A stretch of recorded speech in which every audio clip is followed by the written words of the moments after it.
ಮೈಸೂರಿನ ಮೂಡ ಹಗರಣ ನಿನ್ನೆ ದಿನ ಮಹತ್ತರವಾಗಿರ್ತಕ್ಕಂಥ ತಿರುವನ್ನು ಪಡೆದುಕೊಂಡಿದೆ. ಎನ್ಫೋರ್ಸ್ಮೆಂಟ್ ಡೈರೆಕ್ಟರೇಟ್ 300 ಕೋಟಿಗೂ ಹೆಚ್ಚು ಬೆಲೆ ಬಾಳ್ತಕ್ಕಂಥ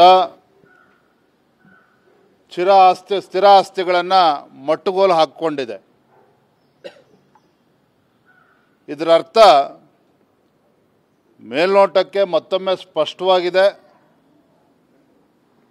ಮೂಡ ಹಗರಣದಲ್ಲಿ ಮುಖ್ಯಮಂತ್ರಿಗಳು ತಮ್ಮ ಕುಟುಂಬಕ್ಕೆ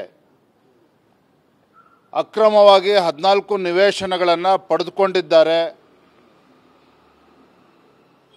ಇದರಿಂದ ಮೂಡಕ್ಕೆ ಕೋಟಿ ರೂಪಾಯಿ ನಷ್ಟವೂ ಕೂಡ ಆಗಿದೆ.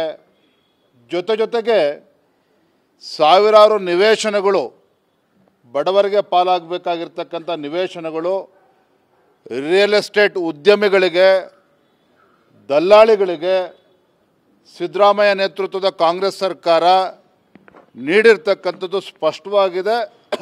ಇದರಿಂದ ಸಾವಿರಾರು ಕೋಟಿ ಸರ್ಕಾರಕ್ಕೆ, ಮೂಡಕ್ಕೆ ಇವತ್ತು ನಷ್ಟ ಆಗಿರ್ತಕ್ಕಂಥದ್ದು ಮತ್ತೊಮ್ಮೆ ರುಜುವಾತಾಗಿದೆ. ನಾನು ಈ ಸಂದರ್ಭದಲ್ಲಿ ಮೊಟ್ಟಮೊದಲದಾಗಿ ಸಾಮಾಜಿಕ ಕಾರ್ಯಕರ್ತ ಸ್ನೇಹಮಯಿ ಕೃಷ್ಣ ಅವರಿಗೆ ಅಭಿನಂದನೆಯನ್ನು ಸಲ್ಲಿಸ್ತೇನೆ. ಸ್ನೇಹಮಯಿ ಕೃಷ್ಣ ಅವರು ಈ ಮೂಡ ಪ್ರಕರಣವನ್ನು ಪ್ರಪ್ರಥಮವಾಗಿ ಬಯಲಿಗೆ ಎಳೆದಿರ್ತಕ್ಕಂಥವ್ರು.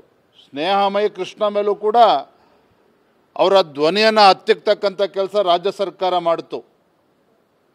ಕಾಂಗ್ರೆಸ್ ಮುಖಂಡರುಗಳು ಅವನ ಮೇಲೆ, ಸ್ನೇಹಮಯಿ ಕೃಷ್ಣ ಅವ್ರ ಮೇಲೆ ಆರೋಪನ ಹೊರಿಸಿ ಅವ್ರನ್ನ ಅರೆಸ್ಟ್ ಮಾಡ್ತಕ್ಕಂಥ ಹಂತಕ್ಕೂ ಕೂಡ ರಾಜ್ಯ ಸರ್ಕಾರ ಹೋಗಿತ್ತು. ಇದರ ನಡುವೆ ಇವತ್ತು ಎನ್ಫೋರ್ಸ್ಮೆಂಟ್ ಡೈರೆಕ್ಟರೇಟ್ ನಿನ್ನೆ ಈ ಬೆಳವಣಿಗೆ ಏನಿದೆ, ಇದು ಮತ್ತೊಮ್ಮೆ ಸಿದ್ದರಾಮಯ್ಯನವರು ಅಪರಾಧಿ ಸ್ಥಾನದಲ್ಲಿ ನಿಲ್ಲಿಸ್ತಕ್ಕಂಥ ಕೆಲಸ ಆಗಿದೆ.